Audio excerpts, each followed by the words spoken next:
Beer hug me. Kyle? 2020 case is off the legal mark. This case, in the fourth paragraph, our highest court specifically wrote, Bridgewater further challenges Davis's out-of-court statements to Thornton, as recounted by Thornton, arguing that the state failed to ask Davis any specific questions about those alleged statements and did not identify the substance of those statements. As a result, Bridgewater argues Davis was never, and this is from the statute, which is 24-6-613, afforded an opportunity to explain or deny prior inconsistent statement to Thornton, and the defense was unable to interrogate Davis about them. We disagree, and here it is, Your Honor. On direct examination, Davis expressly denied knowing Thornton and denied ever speaking to him, although Davis appeared to contradict himself by saying that Rashawn, which is R-A-S-H-A-W-N, gave him a ride to Short's mother's house. The prosecution later asked whether Davis recalled any conversation with Rashawn Thornton at all, and Davis replied no. And this is what the holding is. Davis's unambiguous denial that he had ever spoken with Thornton, as well as his assertion that he did not recall ever speaking with him, obviated the need for the prosecutor to ask Davis about specific statements made to Thornton and to provide specific foundation for the state to present extrinsic evidence of such statements. And, Your Honor, here what we have is Mr.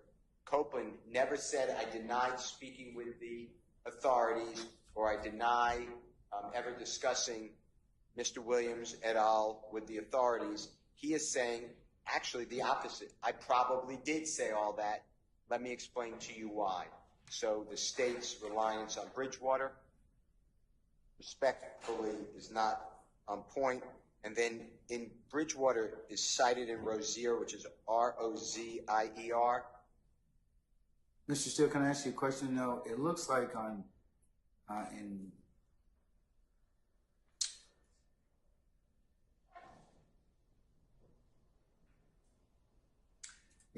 I think it's going to be page 886.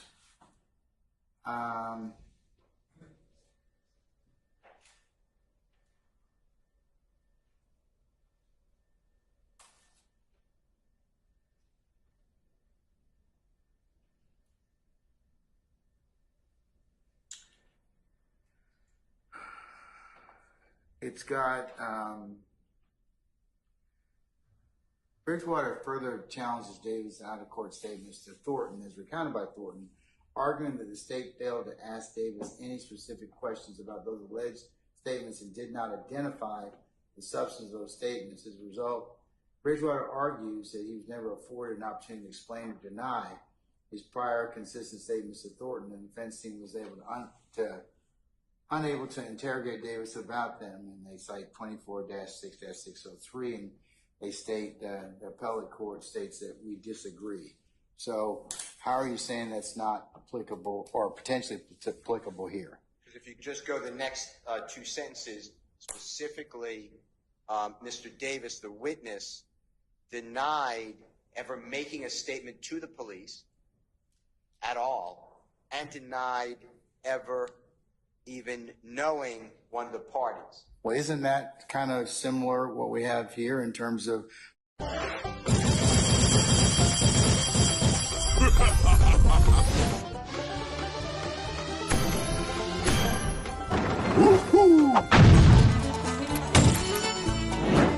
this stuff just to get out of jail? So, well, I think that is in concert, so they hold hands. I think the way I understood it, I'm not looking at a transcript, Mr. Copeland said, I probably did say that. I would do anything to get the authorities to take the target off me and put it onto someone else. That's how I understood basically the totality of his testimony. So he is not denying. Mr. Davis here said, I never spoke to the police. I never spoke with them. So that is a blanket denial that he said anything. He also said, I don't know this person. That is a blanket denial that he could talk about that person. So the state, in that case, in Bridgewater, did not have to go line by line, question by question, and say, well, didn't you say this? Here, I think we are jumping the curve and allowing the state, based upon their desire, I guess, not to lay a foundation the way I understand the law, and just say, well, he said, and the state keeps saying the same thing, and the court keeps saying that's not what he said. The state keeps saying, he said, I lied about everything. That's what the state told me. They keep telling you the same thing day after day. That is not what the court heard. It's not what I heard. Where Attorney Adams, he's saying, shaking his head yes. He's just explaining it. But if they want to get in a specific, like Shannon had the gun, Mr. Jackson, had the gun, then I would also join Mr. Sharp and say that he needs to be given an opportunity to say, did you say this? And then he'll say, I assume, yes, I did say this. Why did you say it? Because I lied. And then you don't have to play the recording. I'm going to ask you one other question. What say you about the extrinsic evidence argument from the state? I think that it's specious. I think that, and I could give you the case right now, actually. I just have to flip my computer. What Mr. Sharp said is right. This is not, yes, if I possess a gun, there's no problem. I could possess a gun like I could possess this highlighter. It's not bad character. But Mr. Jackson, in this case, is a convicted felon before this June 10th, 2015 interview. So clearly, that is a criminal activity. So I think that answered your question. So I do believe that it is the character, inappropriate character of Mr. Jackson. Okay, thank you, sir. Anybody else? Okay, State? Yes, Your Honor. So as it relates to the prior inconsistent. Let's talk about Bridgewater first. What's your take on that? So again, Your Honor, Bridgewater is a prior inconsistent statement case. We are at impeachment by contradiction. He says he made everything up. So there, even if he didn't say the word lying, he said, everything I said back in 2015, I made it all up so I can get out of jail. So now the jurors get to see what he said previously in order to determine if they believe him in court or if they believe him when he talked to police back in 2015 that he made it all up. Second, so that's first and foremost. As it relates to my response to Bridgewater, we use it as an example of whether or not we have to go line by line, but for the same principle, if we're impeaching him by contradiction, we are saying what he told this jury in 2024 is contradicted by what he was doing in 2015. So that answers the first question as it relates to the Bridgewater analysis. And I think, and I would need Ms. Weaver to check, I believe when prior to the February 20th interview, before we started playing that interview, I thought I asked Mr. Copeland about what happened with the gun, but I would need to double check that. I don't want to say no, but I thought I asked him what did he do with the gun, and he denied giving it to Shannon, or he denied what his response was. But I would need to check the transcript for that. What about the issue asserted by the defendants about Mr. Stillwell being a convicted felon? And because you cited a couple of cases for that particular proposition: Adams versus the state, Hill versus the state, and Williams versus the state. Johnson versus the state. You're right. Is that different because Mr. Stillwell is a convicted felon? No, I don't believe so. And I was looking at another case, Hollis v. State. Hollis, Hollis v. Yes, State? Hollis v. State, to look at what's Hollis? 359 Georgia App 249. Is Georgia Appeals or Georgia? Georgia Appeals 249. To see if in the facts of that case, if the defendant Hollis,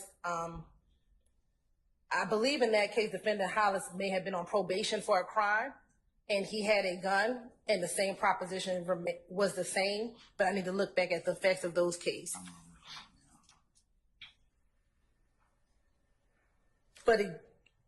And I'll wait till the court looks at Hollis.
they're being annotated, I think there's something else for probation.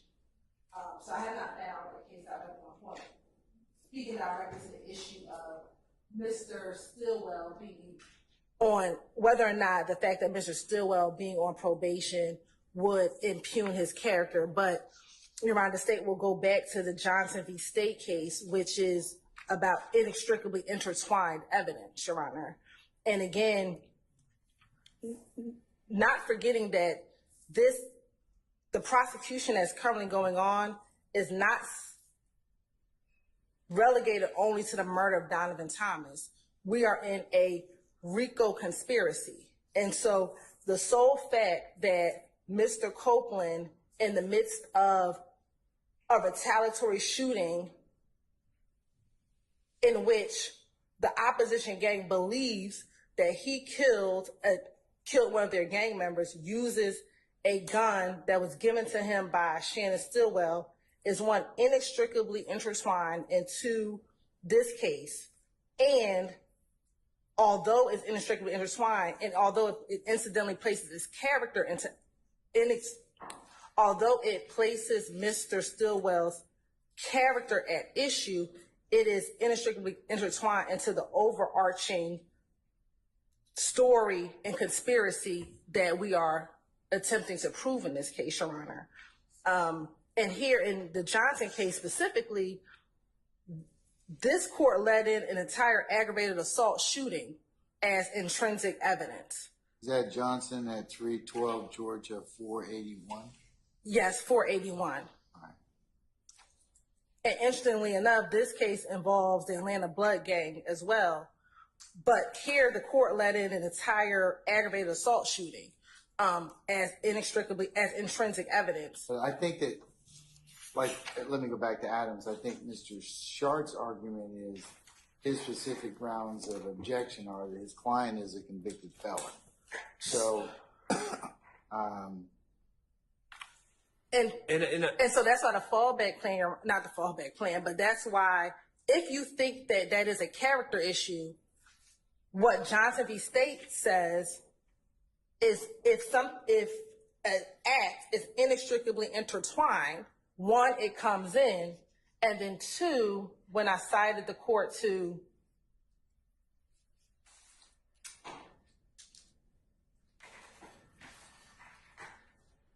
Williams v. State, 302 Georgia 474, intrinsic evidence remains admissible even if it incidentally places the defendant's character at issue. So even if you believe that his character, which the state still contends that it is not, because it's intrinsic, even if it incidentally places the defendant's character at issue, it would still come in. This incident in which Mr. Copeland is now explaining to the investigators why he was unable to turn in this gun is inextricably intertwined into the series of events that occurred. Defense counsel has made it an issue that Mr. Copeland has been lying throughout this entire interview. So this gives a reason why he was unable to turn in that gun. We haven't even crossed Mr. Copeland, so I don't know. I haven't called Mr. Copeland. Mr. Steele's argument all last week is the reason why some other rumors are going to come in is because they want to show that Mr. Copeland lies in this interview.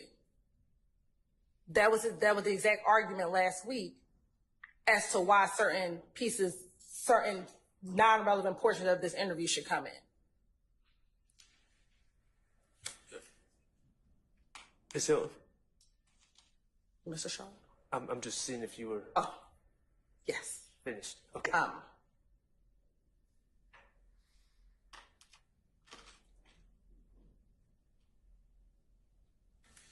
So, Your Honor, couple things I disagree with. First of all, this is not intrinsic. The state can say, oh, well, this is a RICO conspiracy.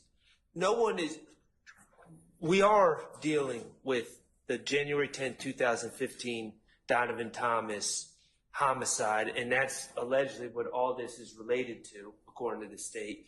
But even if we took an expansive view, this indictment alleges, I should know the number, near 200 different overt acts. 191, okay? This February 20th shootout outside Kenneth Copeland's house is not one of the alleged acts. So we are now going into the minute details and collateral information about a act that isn't even among the 191 acts charged. Secondly, even if we were to label this as intrinsic, which I don't believe it is, the state said it's admissible as long as, even if it incidentally puts the character of the defendant at issue. This is more than incidentally. Let me just engage in a little conversation. Ordinarily, you'd be right, but there's a background in terms of this gun that the jury's heard and is continuing to hear in this particular case, and that being is that in the interview he says, well, Copeland, I was telling the police anything they want to hear because I want to get out of jail. I'm gonna go get that gun. This kind of fills in that particular narrative about this particular gun. So it is kind of is relevant, and it is kind of inextricably kind of intertwined in that respect. And, Well, and it kind of in looking at Johnson at 370 at 312 Georgia 481.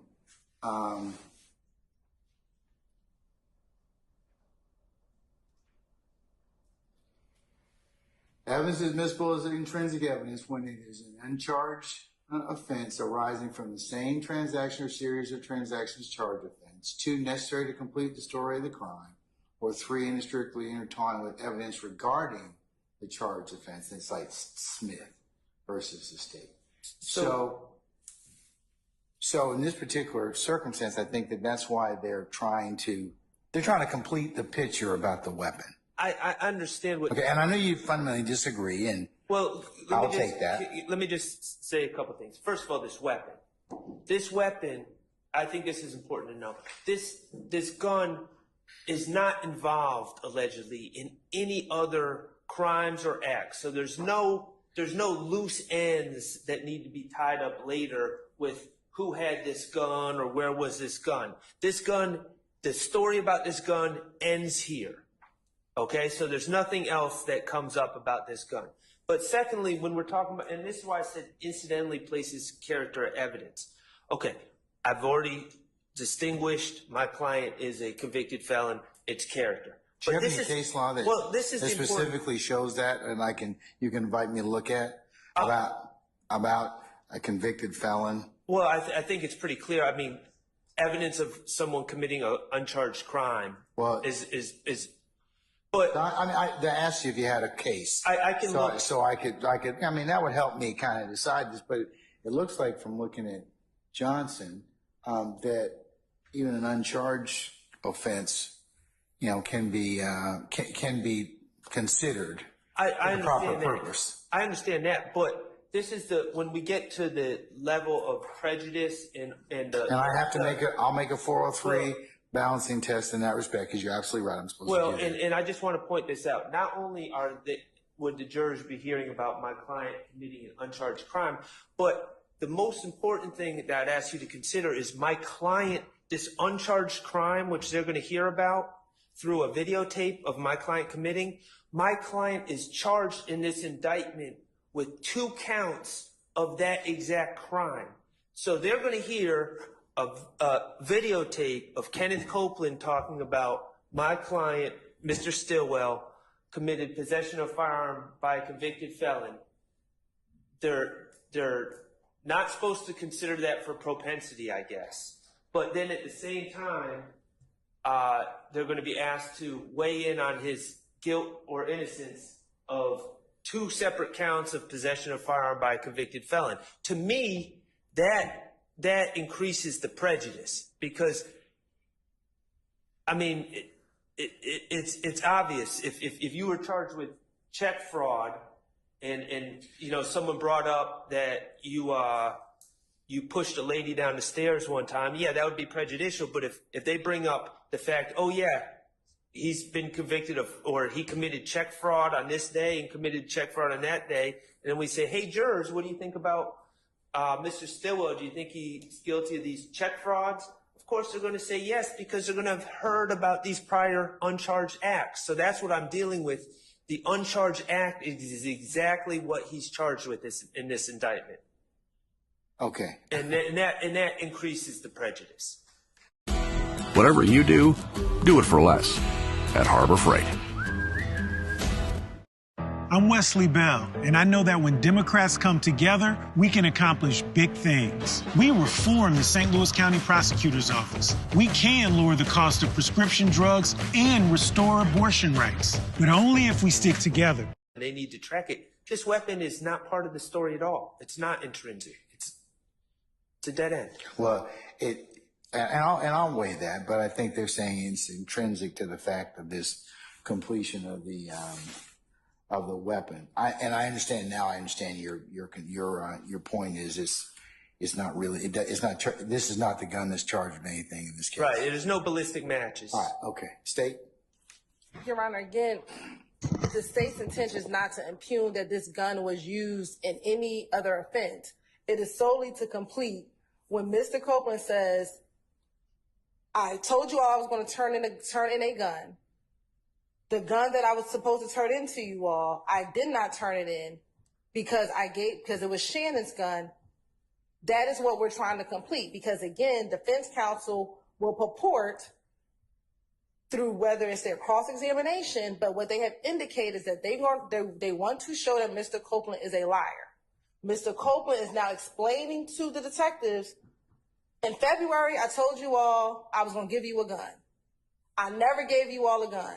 Well, let me tell you in June why I didn't give you all the gun. I didn't give you the gun because it was Shannon's gun. And Shannon took the gun with him. And that's why I could not give it to you all.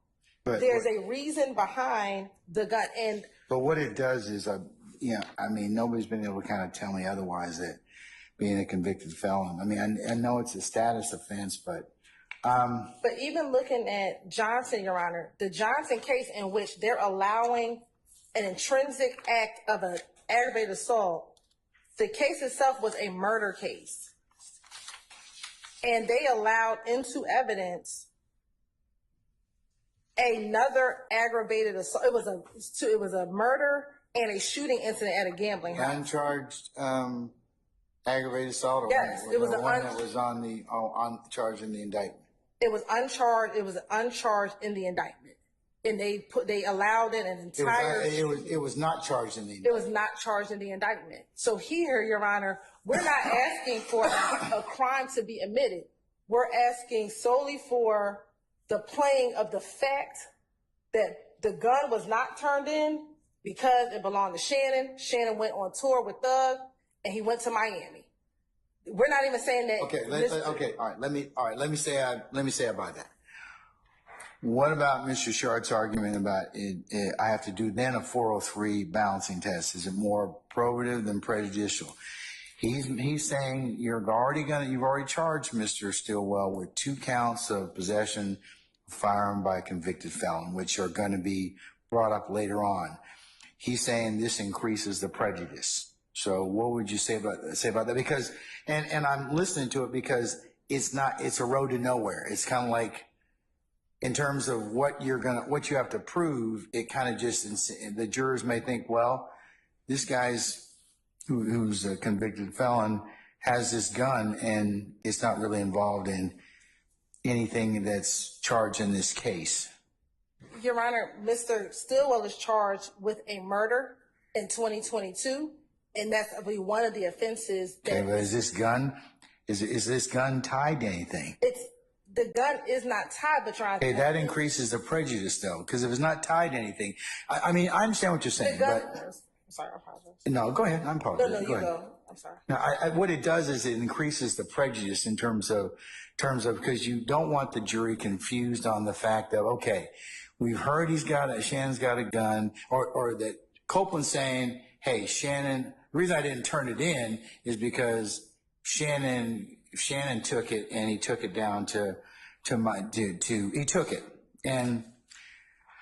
But it doesn't go anywhere because it's not used in any other thing. It's not used in any other criminal offense. It's not tied to a murder. It's not tied to anything. It's just the fact that this shows where this gun went on a guy that's already who's a convicted felon, and it's not charged in the indictment. I know I could probably let it in, but my concern is Mr. Sharp's concern, and that's whether or not it's more prejudicial than probative, given everything that he's charged with.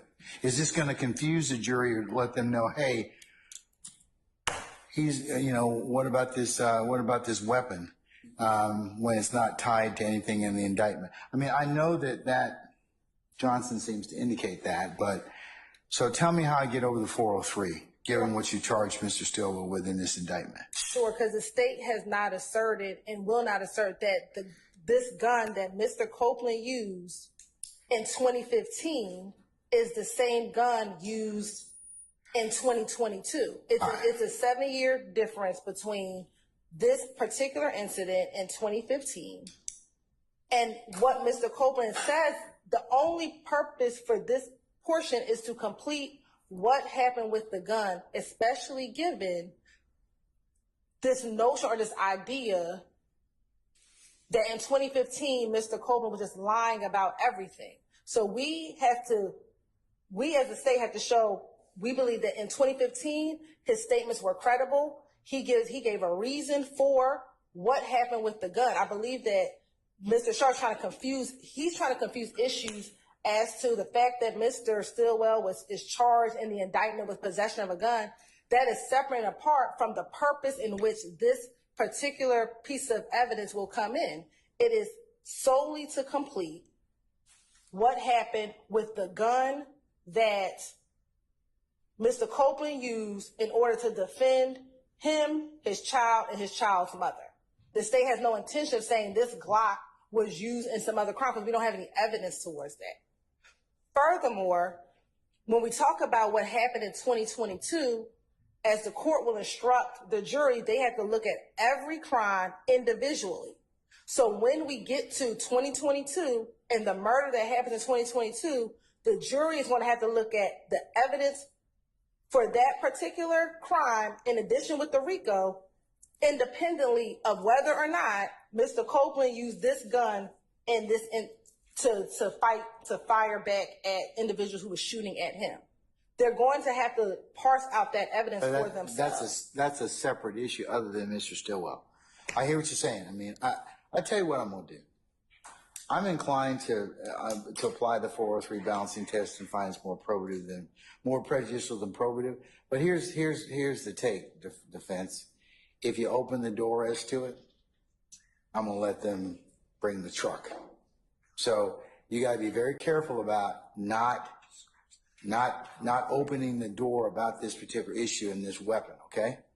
Because if you open the door as to it, I agree with you, Mr. Sharp, Mr. Steele, that it is more prejudicial than probative. But if you dance around the issue and open it up, I'll revisit my decision. Okay? Yes, Your Honor. All right. And then, Your Honor, can we then ask him if he gave the gun to someone? Because I believe that it is important that the jurors know something happened with this gun in which he expressed that to the officers back in 2015.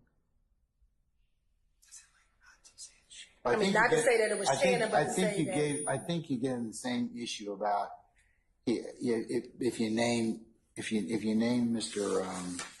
Stilwell. No, we're saying not to name him, but, and I don't know what Mr. Copeland's response will be in court today, or in court whenever he comes back. But to ask him specifically, did he give, without telling me who, did someone take that gun. I mean, because I believe that we have to tie, there's a reason why that gun was never turned in.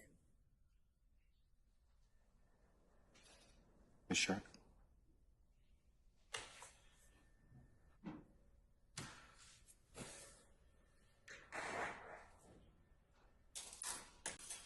Your Honor, my concern is prejudice upon my client, Mr. Stillwell. So if Mr. Copeland is properly instructed beforehand to not mention Mr. Stillwell's name or anybody else's name. And he says the gun was taken and I was not able to retrieve it or whatever, then that solves my problem. All right. Stay, are you good with that? And I will I will just tell you that you'll need to talk with Mr. Copeland about that. He needs to make very clear that he cannot mention Shannon or anybody else. And again, given his current, how he's been testifying in court, we don't want to allude. I want him to give whatever answer he's going to give. But I think you're going to have to tell him that the court has already ruled you cannot say it's Mr. Stillwell. Okay. I mean, I think I think that would be a proper witness admonition about that. Yes. Or, you could lead him at that point in time. Okay. All right. Thank you, Your Honor. So you can do both of those two things just to make sure he doesn't get into anything that would be inappropriate. Okay. Yes, Your Honor. Thank you. All right. Okay.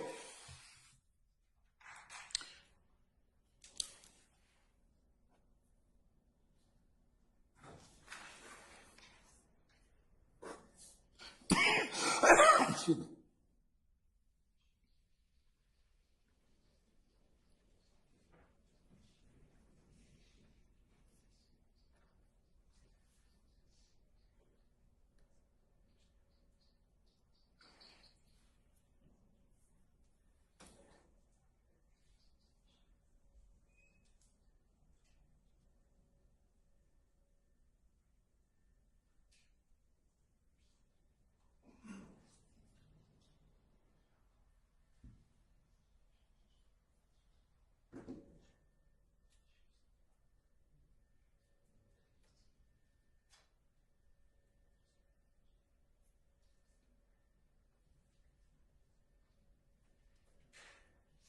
Okay. All right. Moving on, I think the next thing that we have is 11:45:15 through 11:45:24, which corresponds with page 183, lines 21 through 23. So we can move forward. I think the next defense redactions are paid. So are you going to redact those particular portions, or are you not sure? You got, I think under Mr. Sharp's table, it's got unsure. We're not playing those. I'm not sure. Okay, so you're not going to play those. Yes, we're not playing those portions. All right, so you're going to omit that, and you're also going to omit 11:48:25 through 11:48:34, and that corresponds with page 186, lines 20 through 22. Correct? Yes, Your Honor. All right. So the next thing, Mr. Sharp, I think we have is page 188, line 9 to 189, line 9. Is that correct? Yes, Your Honor. Mr. Sharp, I think that's what you all have identified, and your comment is commenting about Shannon doing everything for Thug for free, or worse to that effect. So, you want to flesh that out?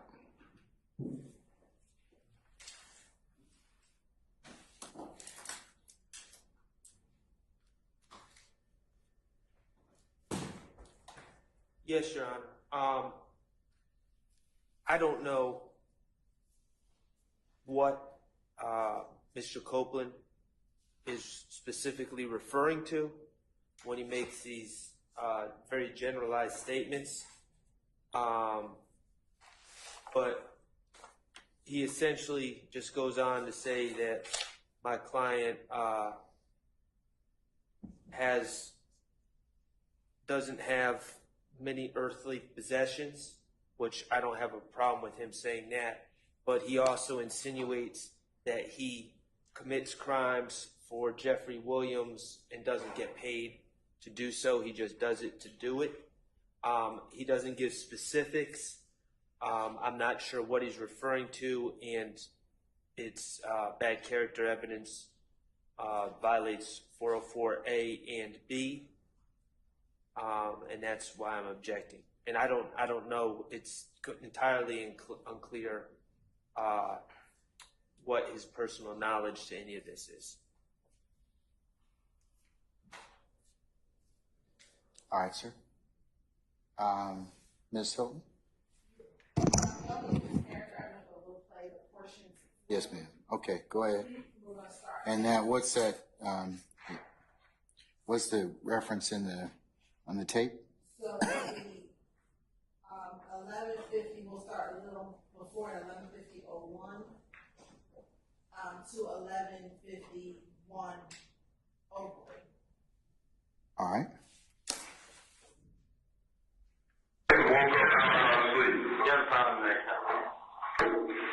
Whatever he says, he does it. How much you get paid? Nothing. There's no way. There's no fucking way. It's my mom's graveyard. Why? Well, why are you doing it? She the guy. Guess who told me? Guess who told me what he getting paid next? No. Wait a minute, what? He said Shannon. Shannon told me. But why as a man, Shannon don't trust you. Why would I tell you anything? Okay, put it away. He ain't got to sit there. What does he got? Shannon got a truck. He gonna take you for $3,000 to get his truck back. He ain't got $3,000 to go take him. But I mean, the shit out here, man. I know Shannon. So like I got something to say, now Willie, come on, man. You right, I don't have to do it. You know what I mean? I'm not saying that you ain't got shit, Willie, but you. And it ends at 11:51:06.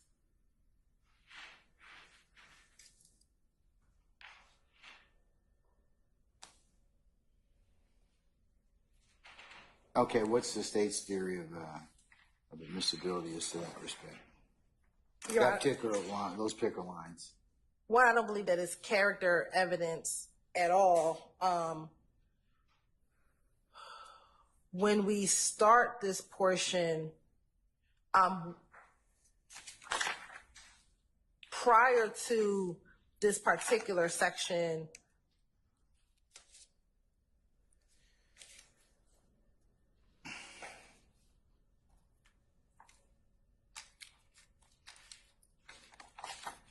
they begin talking about why the opposition was targeting him first, and him being why the opposition was targeting Mr. Copeland first after the murder of Mr. Donovan Thomas Jr.